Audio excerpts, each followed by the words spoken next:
What's up, guys? JP here, Leprechaun Fantasy Workshop.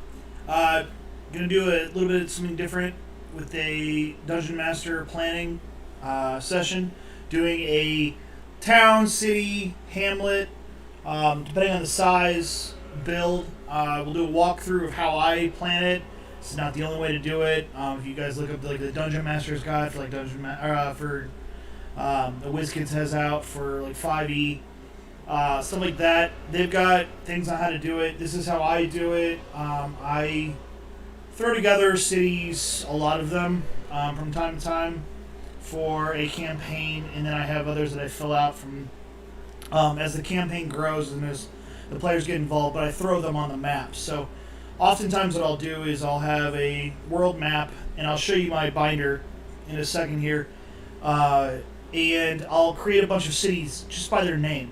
And I won't actually build out the city, but as we get closer to it, then I'll do in my planning session a quick, hey, look, there it is. And I will I will build the full out city, all the shops inside of it, what it looks like, what its economy is, and then all the NPCs. So as time goes on, I can eventually have a binder with up to 1,000 NPCs in it, just from the city populations alone. So we'll get into it. I've got a number of stuff on the table already, just from that you can see from my gaming binder. But let's get into the actual gaming binder. So, put my keyboard over here. So, you can probably not read this. I have something new set up for this. I'm trying to get more technically proficient. So I'll be typing it so you guys can actually physically see it, follow along, copy it for all I care. I'm not making it, private or anything like that. So let me show you actually what I do for my gaming binder. So I think this is a 4-inch binder that I have for my campaign that I'm currently running. There is a lot more information than what's in this binder. I did not. A lot of it I did type. I usually actually write everything. But I've been working on like a supplement book that I've been writing, so I took a lot of the pages out of here to type them. So there's a lot missing in here, but so first thing always is my map. That's the first thing I do when I build a campaign. And I'm going to do a video later on building campaigns. But I pull up a map. This map was made by one of my actual players who did an amazing job. I still need to get back to him because we're doing terrain and all that other stuff. But I had a rough sketch of a map, and then he made it 10 times better. And then if you can see the little stars here, those are all the capitals of the cities. And let me show you my version of my map that I did. So this part here is just the introduction to the campaign. Like I said, I'll get into that later. But here's the map. I broke off parts of the cities by region, and I have it written here. You probably can't see it very well, which is fine. I'm not really going to get in. But I had like Elven Realm, the Realm of the Men, Dwarven Realm, that kind of stuff. And then all these cities, or all the islands and that kind of thing. And then I have drawn out what the capitals are of those realms. And then I have what the townsteads, the cities, because I know people use town, city, hamlet, interchangeably. They're not. A capital is going to have think like if you watch Game of Thrones, think like the Redstone Keep. It's a city capital. It's got huge amounts of population. If you're a Skyrim or Elder Scrolls fan, if you think of like Cyrodiil, where it has like there is the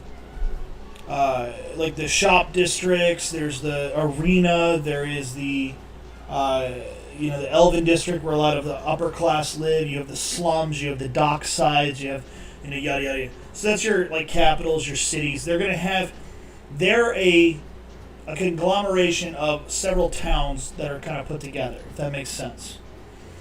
When you get into towns, that's where you have think Tombstone in the Wild West. You're gonna have a shop district that has the general stores and that kind of stuff, and for instance, Tombstone's like a mining town, so you're gonna have mine stores, general stores, stuff like that. maybe a city capital of what would you call it, like a religious organizations, or maybe it's a civic center, or like a theater, depending on what the town, how it's built on. And then you have your and then on the outskirts you're going to have people with town, the farms, the cattle rustling, the yada yada. It depends on what your economy is, and that builds up the town. And then a hamlet is going to be like, a couple homesteads that are nearby, and long distances, that kind of thing. So it gets smaller. If you look at the Dungeon Master's Guide in their building, I didn't want to use that for this because you'd have to buy that book, and I want this to be something that you don't have to buy anything. This is just how I do it. I know a lot of the stuff I do, terrain building and all that stuff, is you'd have to buy a 3D printer, you've got to buy the filament, you've got to buy the paint. This is me down and dirty of, you don't need to buy anything for this, you just need, technically you need a piece of paper and pencils. So, anyways, that's kind of how I start out. I just start out with a general map. I just pulled this off of Google somewhere, and then my buddy made it his own, and just, designed it. I didn't tell him I got it off Google, so... yeah, I don't even know. If this belongs to something that I'm not aware of, please let me know, but whatever. So, this is a hodgepodge of things. So like the laws of Waterdeep. I adapted that for laws for my city. So, what I did for my binder is I have it broken down. I have 3 realms. The capitals of each and the cities that fall into there, and then I add to it as I go along. Again, not super long, but then from there I build each city. So this is where we're going to get into it. So let's go back here. In the 3 realms, there's Whitecrest under the Aria realm. Alright, so, and I took some pages out of here because those were what you saw earlier. This is how I have this is part of Whitecrest's page.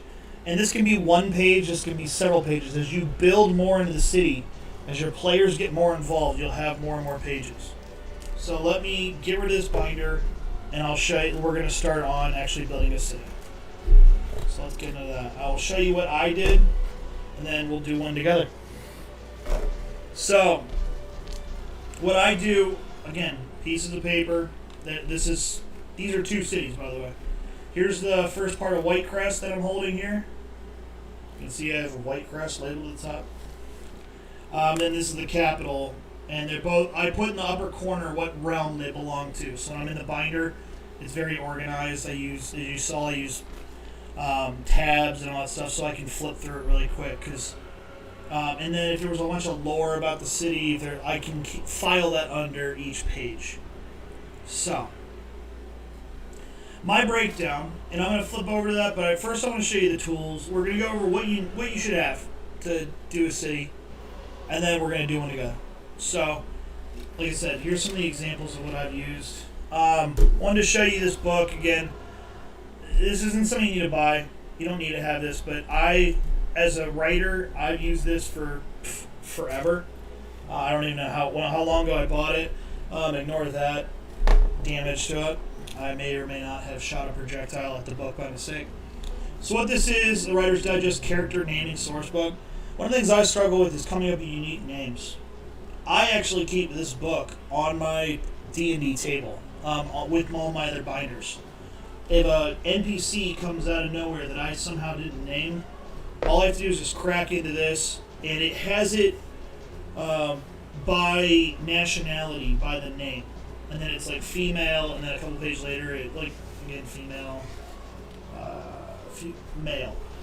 And then it actually gives you what the meaning of the name is. So you can name a character and an NPC and actually have like an actual meaning to it. Or name a villain and if you got a necromancer and something about the character's name might mean death or something like that. So I always think that's cool.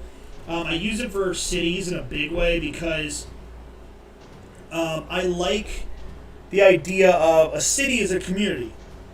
And I mean, so this is broken up by nationalities. Well, I mean, what is a nationality other than a community of people at a broad scale?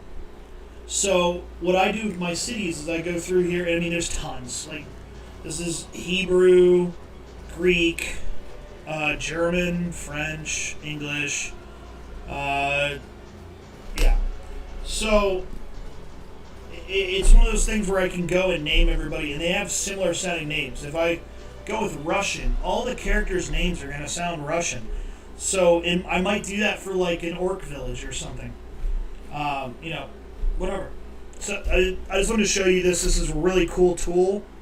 I mean, I don't think this book was very cheap when actually it's not $17 US is what it cost back in the day. Now I bought this probably in 2005, 6, somewhere in there. So I don't know what it costs today. This is second edition, so I'm sure there's other editions. But yeah, if you're doing some D&D as a DM and you're trying to name characters, or you can even name cities, this is a great source. And we'll get into that later because that's how I build a city really quick. I can usually build a whole city in a matter of a few weeks. So all you actually really need: paper, pencils, or a writing implement if you don't like pencils. I love pencils. That's what I write everything in. Because I make mistakes and I have to erase it. So that's what I use. But we're gonna switch over. Sorry, my voice is an echo. I will work on that. Let me know if it's better. I just turned off one of my mics, Envoy.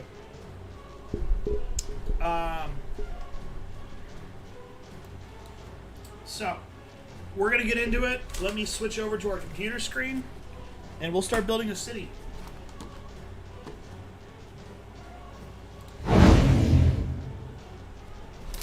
Alright. So, I did throw up in the bottom right-hand corner, bunch of medieval wood. I have a history degree. I love history, period. So, for inspiration, I'd like to look at other things. Thank you, Envoy, for letting me know. Thanks for. I can't hear myself when I'm talking. So, what I do for building a city, this is it. It's 6 easy steps. Boom. City name, description, the economy, my key locations, and residents and merchants. When I'm doing a city build, I generally take 20 to 30 minutes to do one. And this is what I write on every page. Now, again, I don't normally use a computer when I'm planning because I use my computer for D&D as for my Zoom because right now my players we're playing, we're all over the place. But I use it for that. I use D&D Beyond on my computer. And then I use a tablet for finding, like looking up stuff, hey, what's the rule on this? What's the rule on that? And then I use my cell phone for music and for the character I play as an NPC with the party. So I have the shot on there. And then I use my reference binder of all the info. And that's my book of lore is what I call it. So, let's start building the city. If you guys have a name you want to throw out for a city that we can build, that's fine. But I wanted to show you another resource that is completely free, that is wonderful, that I actually use quite a bit every now and then. So I made this so you should be able to see this. But all you need to do is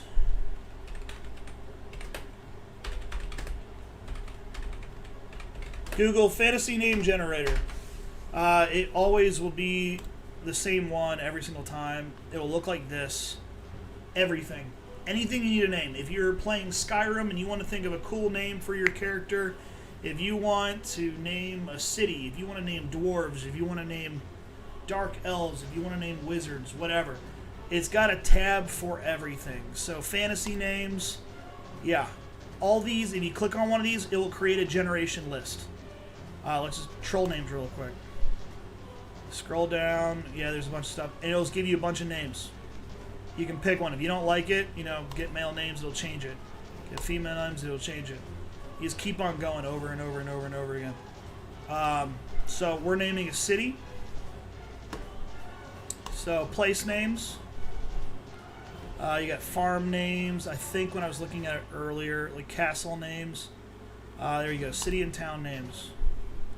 And then again, more detail. Do I need Aboriginal towns, African towns, fantasy town names? Boom.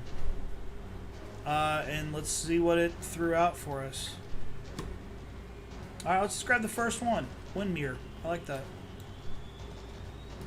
I also hate typing. So weird, right? English degree. You'd think I'd, oh, I loved it. Nope. I copy and paste everything if I can. So Windmere. Let's call it. I mean, since Windmere, I'm thinking like a harbor town. If you can give me that. So, and I don't use this kind of font. I just want you guys to be able to see it.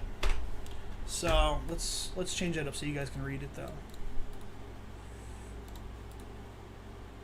No, it's not a spelling error. It's fine. Stop it. I am using Microsoft Word. You don't have to use Word. You don't have to blah, blah, blah, All right, I'm just going to type it because I don't... hold on. There we go.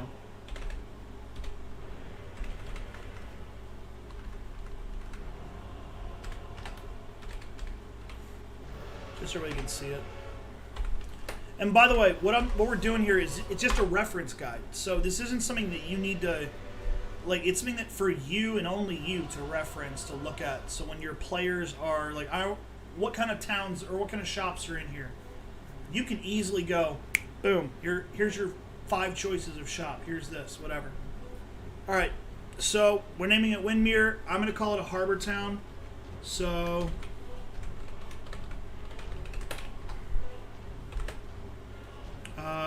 let's harbor town, so that'll be a small, maybe, 10, 15,000 residents, that kind of thing. And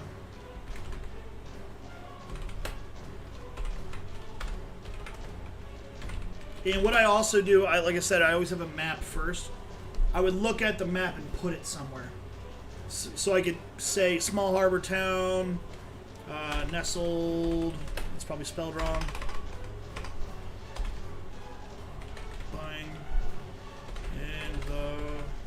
Parts of the southern. Hey. Sorry, I typed too fast to do spelling right. Small harbor town lying in the heart of the southern bay. And then I can add more detail to that later. I'm just right now we're like I said, this is quick, and so harbor town. When I think harbors, I think of obviously fishing. So you got a fishing economy. Since it's small, we'll say it's not extremely prosperous. We're not thinking of New York Harbor here, where it's massive. But let's say fishing, and it's a minor trading port.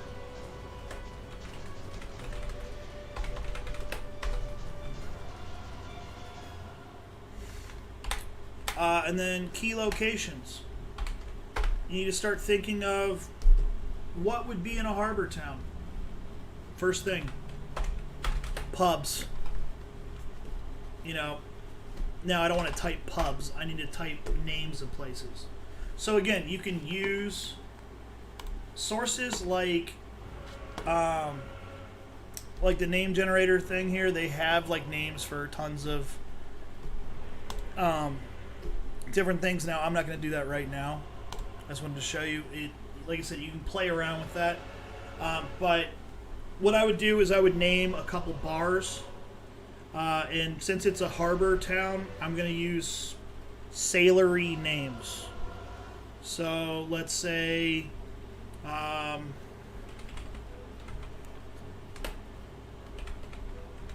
Whitefish Pub. I'm thinking of Whitefish Bay.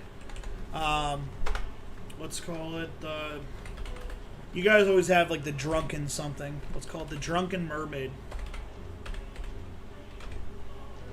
If I spell it right.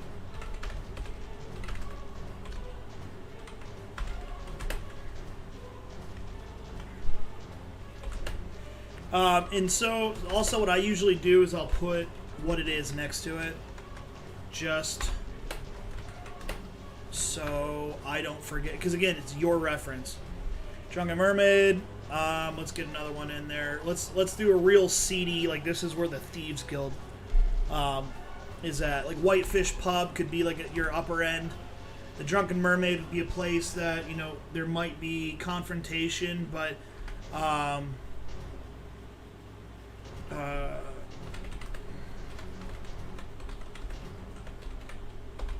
it's gonna be like the you got like a pirate bar.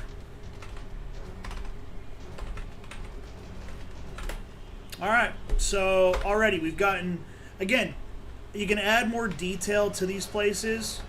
I sometimes do like a sub, I got underline here. Sorry, let me get rid of all the underlining.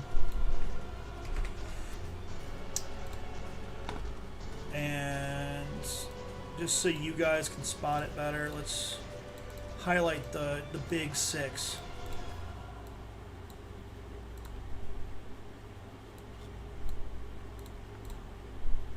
Alright. Alrighty, so we've got the key locations, and like I said, you can put like, high end, whatever. Add to the description of it. I always try to have 4 or 5 bars or pubs, taverns, that kind of stuff in my cities. And I do have them separated by class. That is something that would probably exist in a real world. But like, for instance, if the players are trying to get information, the Gnarled Cutlass would be a pirate bar. There's probably going to be a fight. They might get robbed. They might, it's up to you. But you also might give them better information. Or let's say your rogue is trying to join the Thieves Guild. Or he's looking for Thieves' Cant symbols, stuff like that. There you go. It's all listed there. Alright. So, that's our bars. Again, if you're running a harbor town, it probably is going to have a Navigators Guild. Or a hall for the Navigators Guild. That's where you could, hire a captain, your sailors, get updated charts.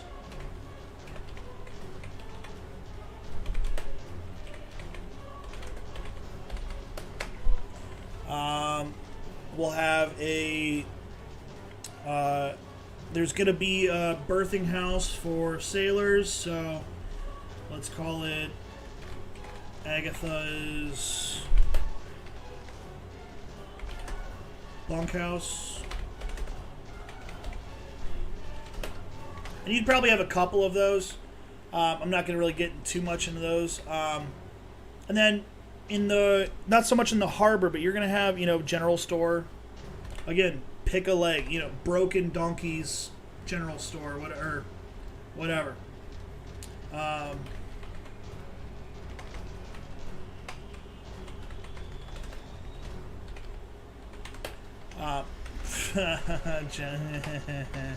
Don't judge me. General store, you might have, there could be a magic shop, maybe. Depends on your city, your town. Like, there might be a small, apothecary. So I don't know how to spell apothecary at all. You can always count on spell check. Let's put a magic store or arcana store.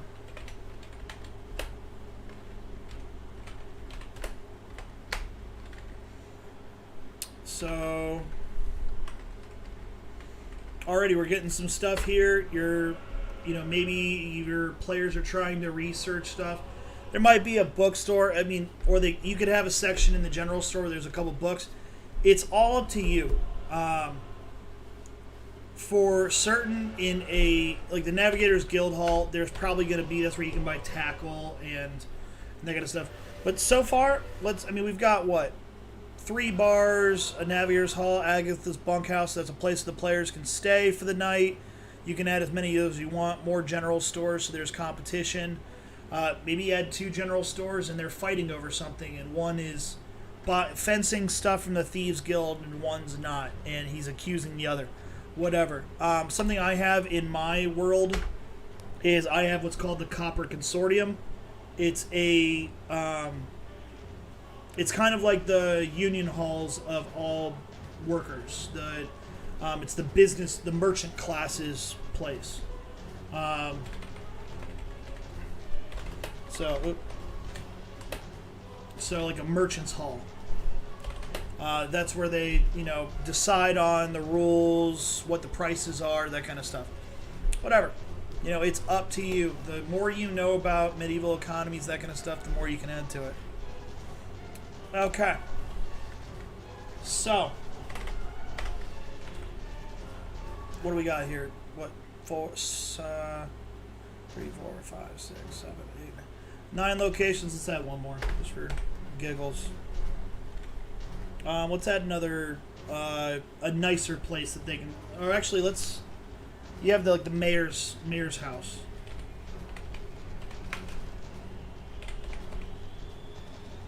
And since it's a harbor town, everybody calls him the captain, just because.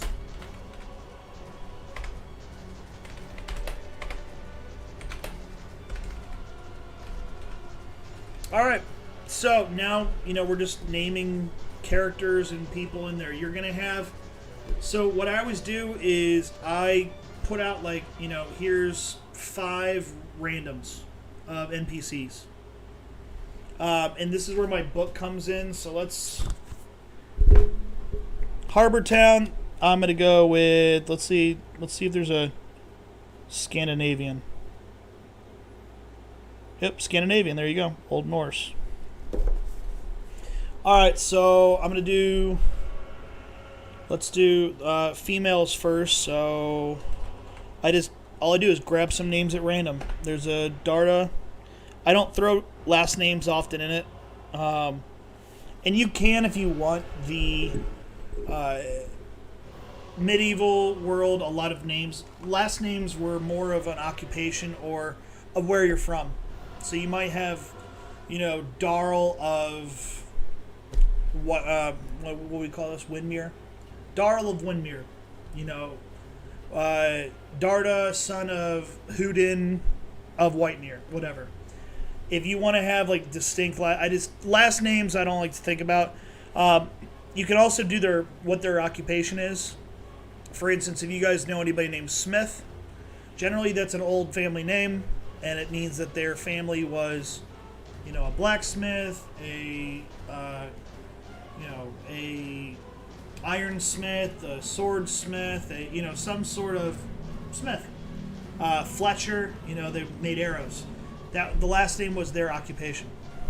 So, all right, so we're continuing on naming people. The one thing with this book is it's alphabetical, so I always try and flip a few pages because I don't want it to be C, D, E, and then whatever.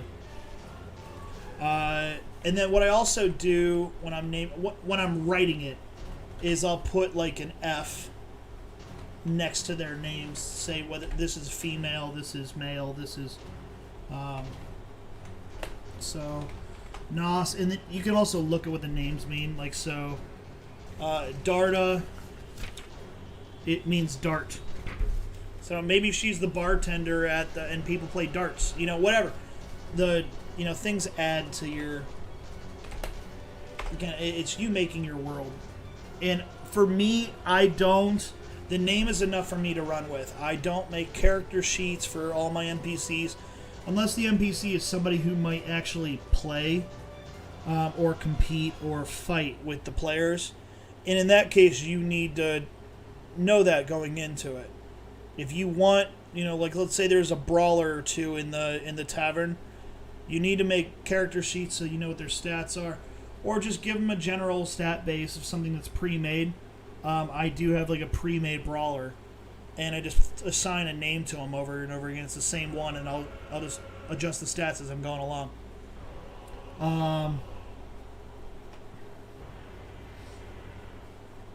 So here we are. I keep on talking instead of doing this.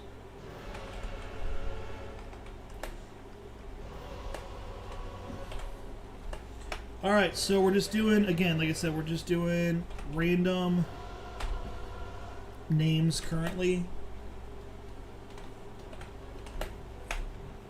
go to mail.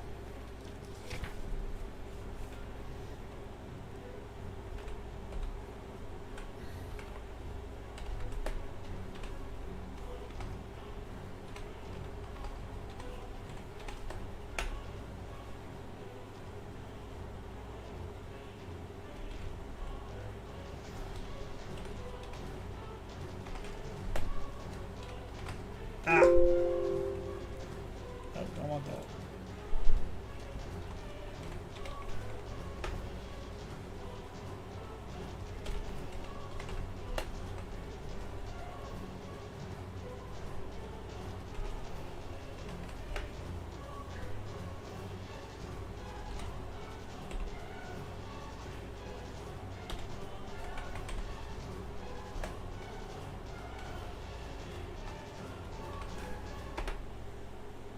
Alright, so we already got 8 residents to our town now. Now, I'm just talking about residents. These are not, people that, or you could assign them to people. Like maybe you put 2 of them inside the, this pub, that pub, that pub. It's for you to assign them. That's where, again, I use paper and pencil and write these out. And I'll just put like a quick line next to them of where they're at in the city. And then, I go around and I start labeling who's the owners of this. So, again, going back and adding more details. So, owner, I feel like there should be an S name, like a Sleeve or Slav or, I like this, Sigir.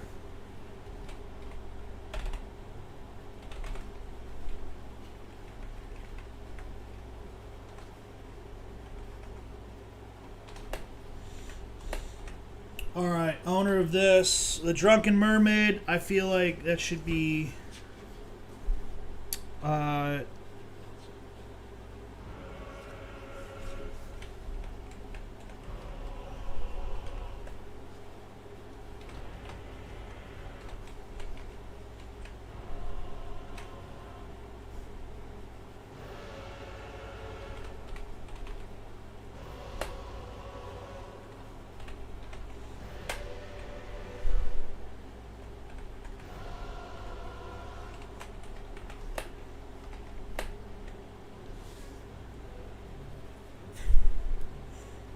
Gnarled Cutlass. Let's say you gotta have like some sort of pirate or something like that.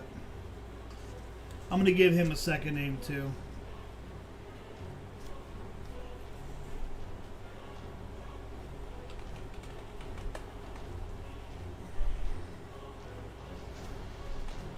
So we'll call him Harald Halfhand. And why they call him half hand? Because, a cutlass in a fight took off half his hand. Simple enough, right?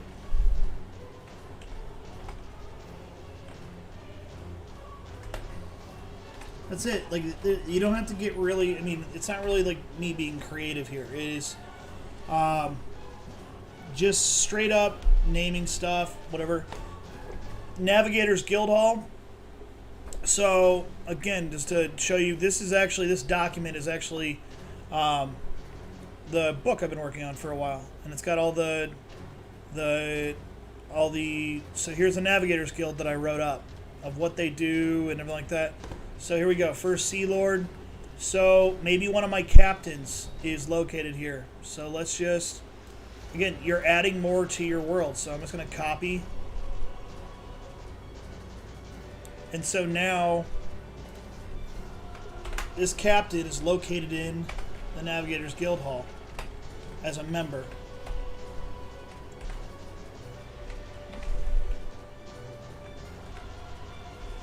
And that's it. You're just adding more detail, but it's across the world that you've created. Agatha's bunkhouse. Who's in charge of Agatha's bunkhouse?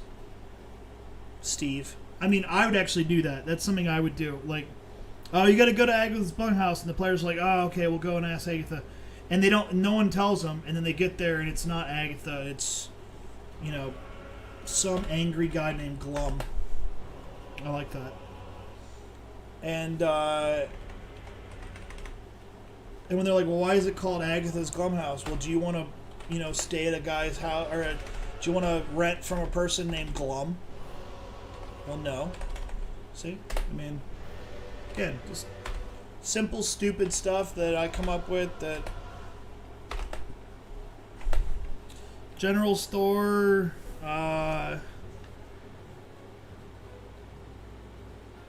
let's do...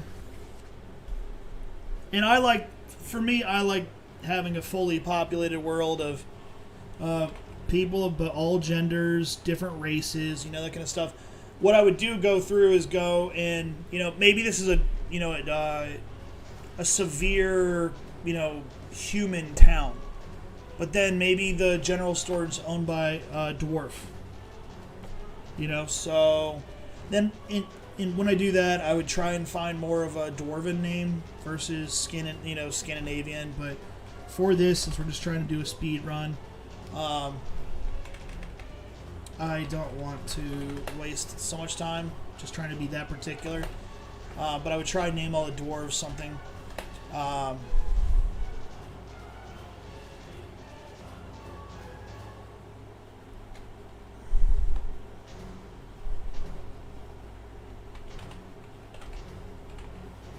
I don't want to do half again. I already did half hand. Broad axe.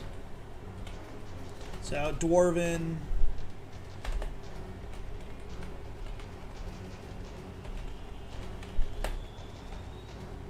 There you go.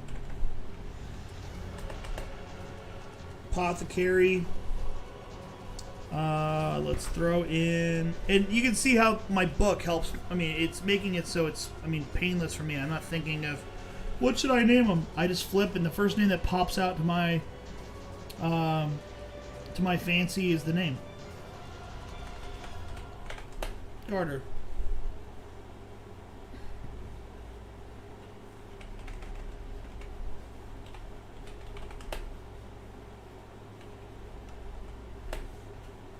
And again, I do this, labeling if it's a male or a female, just for the sake for me. And then if you're, players, once you introduce the players to this character and you give them a description, jot it down, add it to your, to your sheet.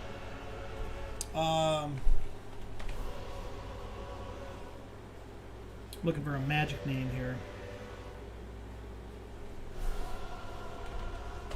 Jar. That sounds cool.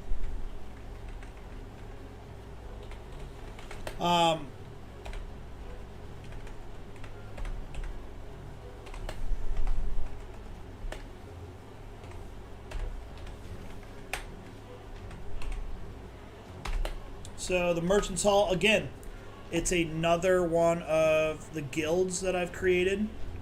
And this is something, again, I'll make another video on in the near future. So my Merchants Guild, the Copper Consortium that I mentioned. There you go. It's, I have it that 3 heads of families. So I have the Lynn's family, I will say, is in charge of this one. So I just hop back down, and it creates a more... It creates a more rounded world in which other things are tied together.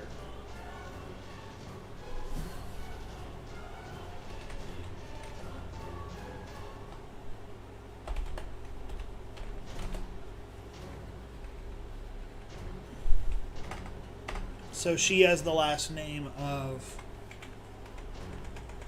the family, because in the Copper Consortium, it is 3 great houses under a master who run it, and that's just how I created it. It doesn't have to be that way. And then the mayor, let's name the mayor something big, something bold. Boom, Ricard. It means strong ruler in Scandinavian. That sounds cool.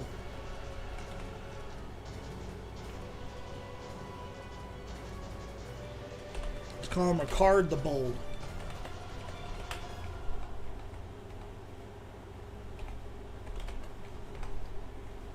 I almost typed bald, and now I kind of want to do that still.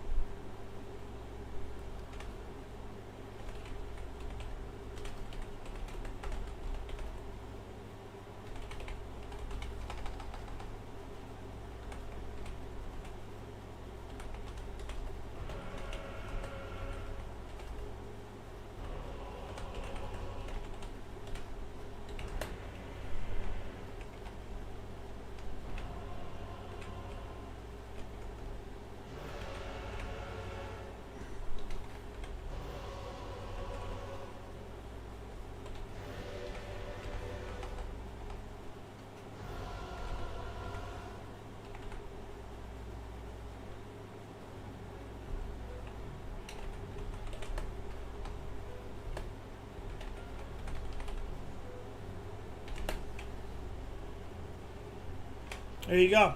So we just named a ton of, what do we got? 1, 2, 3, so 10, 18 different residents that we just named. And I mean, we've been streaming for 42 minutes, so that's took me 10 minutes to get into it. So, I mean, it's that simple. I mean, and again, you can go back and add more description. Small harbor town lying in the heart of Southern Bay. Main Street.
There you go. So just adding a little bit more detail on top of over and over again.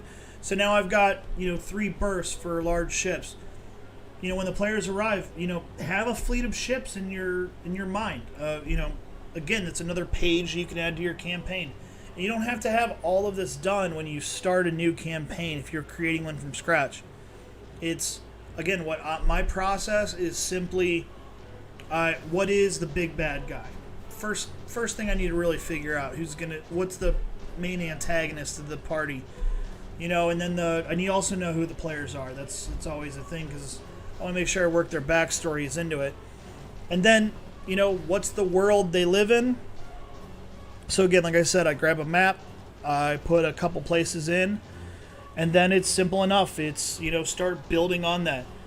I mean, I'm not gonna have. For a major planning session for my first campaign, I'm not going to create every single city and write them all down. That's way too much time. Like that's you don't need to have. I mean, maybe the players are noobs and they, I hate this. I want out. Maybe they don't work well together. You don't want to invest too much of your time and have a binder that's a million pages long, and then no one has any interest. So. And again, I can add to this. The next thing I add for the 6 on top of that is quests. If you've ever played an Elder Scrolls game, and by the way, I did just actually pick up the new Elder Scrolls Online. I mean, not new, but all the expansion packs. I used to play back in the day. We're going to be doing some live streaming of that, and I'll be doing commentary of, the city building and the stuff. I'm so far out of it that I don't remember anything, so it will be straight up fresh from my mind. But yeah, every city that I have, there is a number of side quests. Maybe, Darda, Rinda, and let's say they're twins. They both end in Da. That wasn't planned, but, they're twin sisters. Whatever. And they're fighting over a guy, Alfrig, whatever, and then the players have to solve that problem. Whatever. You can create whatever you want. Again, in part of the supplement that I've written, these are quests. I just have a ton of different quests that I've written, side quests, that whenever I'm in a bind or I'm in a city, I can just assign them to a player. A player talks to somebody, and then there's the side quest. And then I move it over. I take it out of where it is in my binder, and I put it into that city. And now it's assigned there. And so now I can track it. So, yeah, that's the city building portion of how I do things and how I run stuff. You see some in the background I did add. I know I added the woodcuts. You can get more detailed into your actual cities, your 3D printed terrain, that kind of stuff. I brought these so you guys can get an idea of describe how the buildings are built. They're gonna be, for the most part, in similar build materials. You're not gonna have a harbor town that is built a lot out of stone and mortar and timber, and then halfway down the dock it's steel or iron or something. That would just be out of character, unless like maybe some dwarven merchants took up shop and then they built something and again, that could be a quest. The city council, your homeowners association, hates them for ruining the aesthetic of their city, and the players have to deal with that. Whatever. And so again, it's you get what you put into it, and you get out of it what you put into it as well. So if you do some research, I have a ton of reference guides and stuff that I use from time to time, but a lot of it's just I've watched a lot of documentaries and that kind of stuff. But you don't even have to do that. Like, if you're looking for, I want the city to look like this, you don't have to own a 3D printer and build stuff and put on. You don't have to do any of that. A good example for my town, my players do own a manor house. I've never built the manor house. That's upside down. Is it upside? No, it's not. So let me flip over to the other screen so you guys can see what I'm doing. So again, the players they have a house inside of, I think it was Whitecrest, the town. Graphing paper, I just drew what their house looks like. Each floor, it's like 3 stories tall. There's a cellar, there's a loft, and they just went through and they decided where they want stuff. And dining hall, kitchen, the food storage, the granaries, where their servants live, where their guards live, the office, the guardhouse, and then these are their rooms. And I just never labeled which rooms they stay in. And then here's their loft. They haven't been there in a while, so they wanted a alchemy lab to be put up top so the wizard could. And then the wizard died, so that'll be interesting. So they'll have to either recommission something or whatever. But again, and I don't do layouts of all the buildings. I only do layouts of buildings if there's a potential for a fight inside of it. I only use terrain when I'm using when it's a fight.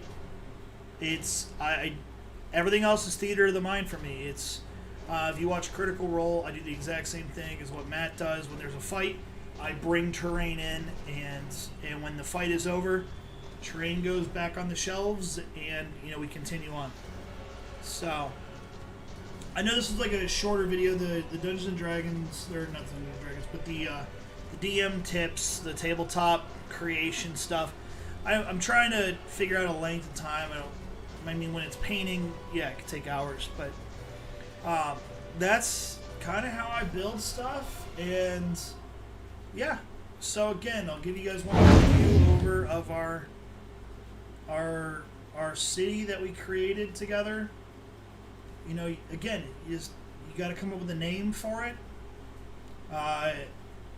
You've got, the description of it, and again, you can add more description into it. The buildings look like this. The roads are built like this. The town is surrounded by a wood picket fence. It's surrounded by a stone wall. It's, whatever. Economy. Again, the economy is important. If I were to add more to this, I'm going to add more fishermen and actually label them as such.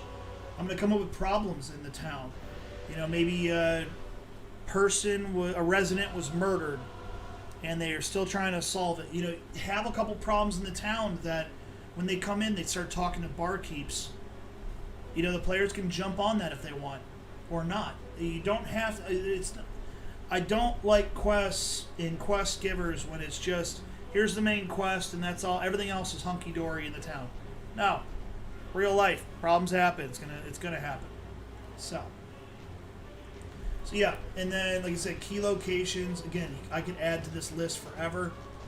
As I said, we're going to try and have something within like 30 minutes, which I think we came pretty very close to.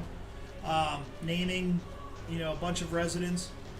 These are just individuals. You can assign them wherever you want. I would actually generally pull from this list and start assigning them to places up here. And then the quests I would assign. Now, quests I write up on separate pages. For this, when you're using a computer, it's nice because you can hop things around. I write all my quests individually on a piece of paper, and then I just put them in my binder within the city that they're taking place. That's the way I do it. You don't have to do it that way, but that's how I do it. So, but again, I'm JP of the Leprechaun Fantasy Workshop. I hope you guys enjoyed this. If you have questions, comments, please let me know. You guys, I'm here for you guys. I do these because I want to help out. I want you guys to, grow. I mean, I've learned from a lot of other people when I started, and I think, I want D&D or, Pathfinder, whatever tabletop games you're playing. I want it to be fun. I want to, share this love that I have for the game with other people. I've got my family. Whoa, you play that? What is that again? And I've got some of my family on the Bible Belt who think that I'm, summoning a demon every night. It's, the more I share, the more I can break down the walls of people thinking, it's a nerd's game. You wear robes and armor and stuff and cardboard and you're a weirdo. I mean, yeah, you have a suit of armor, but I mean, that's because I have a history degree in military and medieval stuff. I don't wear it ever. Sometimes I do. But it's that some people do that. It's fine. But I mean, if you watch, folks like Critical Role or I forget all the other games I watch. But you watch those guys. It's regular folks playing a regular game, and it's a lot of fun. It really is. I have a blast, and I have 6 players, or I've had like 12 players at my table. And some do voices, some don't. Some do, 20 pages about their character's background. Some tell me you figure it out, which is literally handing me, the nuclear launch codes. I thank you for that. But yeah, it's, the more you add to the game, though, the more you're going to get out of it. Like I said, as a DM, it doesn't need to be this overwhelming. I had to write a book, and I have to be like Tolkien and have, this is the son of the son of the son of the son, and he did this, and that's where this comes from. You can get into that, but it's the baby steps that get you there. You don't have to come up with all the answers right off the bat. So, again, just trying to make this easier for you guys. If you have questions, comments, concerns, please hit us up. I've got the links pretty much everywhere. We're on Facebook under the Leprechaun Fantasy Workshop. We're on YouTube under the Leprechaun Fantasy Workshop. We're on Twitch under McNeil Inc. My family's name is McNeil Inc. Pen Inc. Haha. Sorry, I'm witty. We're on Twitter under the Leprechaun Fantasy Workshop.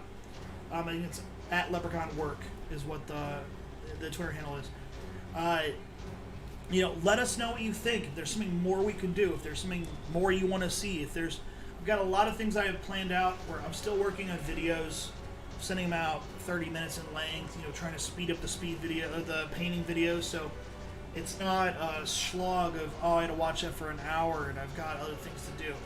I want to make it so it's quick and you guys can go, well, that's how I do it. It's easy. Everything is easy if you just understand that it is easy. You just have to have that mindset. So, again, I'm JP. Please like, subscribe. That really goes a long way. Seriously, I right now I'm still doing this all for free. All the stuff that I buy. And I do it for the love of the game. But it would be nice to be able to do more of this, and have more money to do more of this. So, hope to see you guys in the next one. As I said, we stream 8 o'clock every Monday on tabletop gaming related stuff. And then I've been doing a gaming live stream on Saturdays. I will not be able to do this Saturday because I have a prior event that I will be attending. But I will find a way to compensate you guys for that time. And since I just picked up Elder Scrolls Online, I will definitely be doing that. I'm tired of getting my butt kicked on on Call of Duty. So right after this stream, in a few minutes, I will actually probably be doing a live stream of Elder Scrolls Online. I just finished the tutorial last night, and so I should be able to get into it. So hope to see you guys there. You guys have a great rest of your nights. Be safe out there. And if you can hear in the background, finally got an air conditioner inside of the studio, so I'm not literally burning alive anymore. It's been rather nice. And we are T-minus probably like 1 week or 2 weeks away from the Beetle and Grimm arrival of the Curse of Strahd, in which I plan on, once I receive that, then doing a epic build of the actual 1-to-1 scale, 28mm, but 1-to-1 scale of the Curse of Strahd castle. So, stick around. Like I said, please give us a follow, and you'll be able to see us doing that. So, and then like I said, we're working on source books and other stuff, and we'll be sharing those. And I'm still working on Patreon, so I will start releasing stuff on there as well in the future, and I'm going to be changing up how the Patreon runs. So, like I said, please follow, and you'll be able to get updates and all that. Guys, see you in the next one. Thanks for following us, and